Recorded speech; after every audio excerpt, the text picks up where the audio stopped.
All right, it's the TVC World Cup show. Interesting highlights you saw moments ago. Here's just a quick confirmation of results of matches played on Sunday at the World Cup. Tunisia going down 4-0 against Japan. Spain annihilating Saudi Arabia 4-0. Belgium goalless against Iran. I said earlier, Iran will have their goalkeeper to thank for that point. Uruguay 2-2 against Cape Verde, and Egypt coming from a goal down to beat New Zealand 3-1.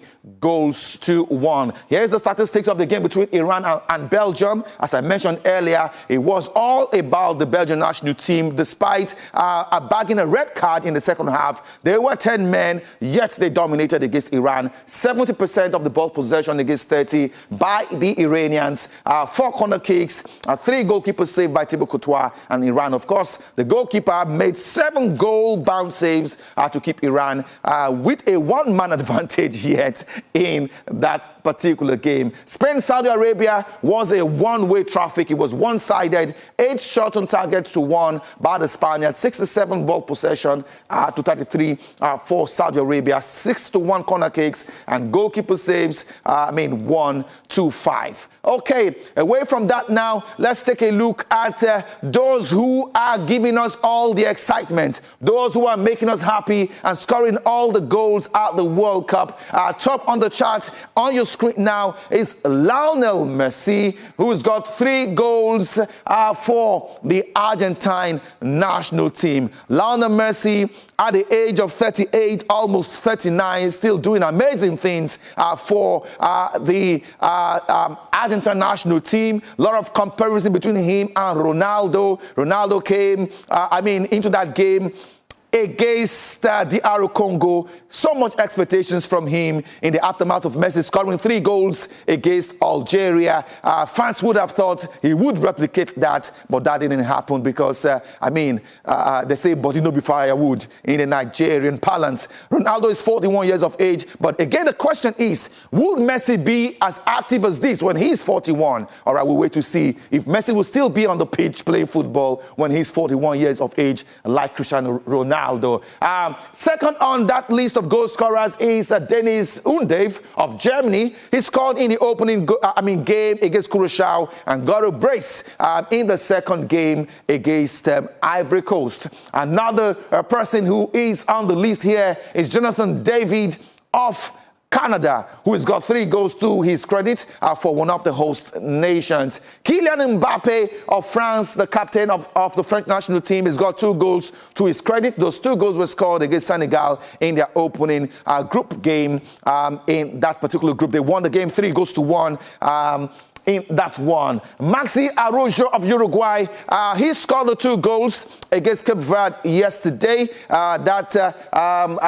His goals were very, very crucial in earning Uruguay a point against the tiny African island nation. And Vinicius Jr. of Brazil also has 2 goals to his name.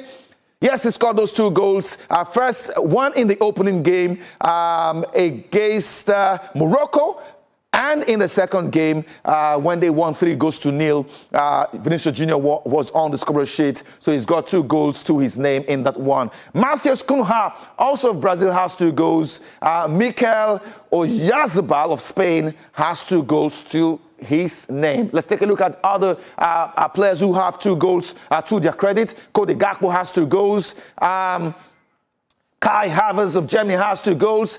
Harry Kane of England has 2 goals, and those were the goals he scored against Croatia in their massive 4-2 victory in their very first game of the World Cup. Erling Haaland of Norway has 2 goals to his name. Yasin Ayari of Sweden has 2 goals. Ismail Sabari, that's one man not many persons are talking about, but Sabari has shown that he is one of the best strikers from the continent of Africa. He plays for PSV Eindhoven in Holland. We saw his qualities at the last AFCON, but again, he's brought those qualities to the World Cup with Morocco. He scored Morocco's goals so far in this tournament. The 1-1 draw against Brazil and their 1-0 win in their second game. Ismail Sabari was at the end of, on those occasions. Bran Bradbury of Netherlands also has 2 goals to his name. All right, let's talk about games coming up in the World Cup later today. Here are the fixtures. It will be Argentina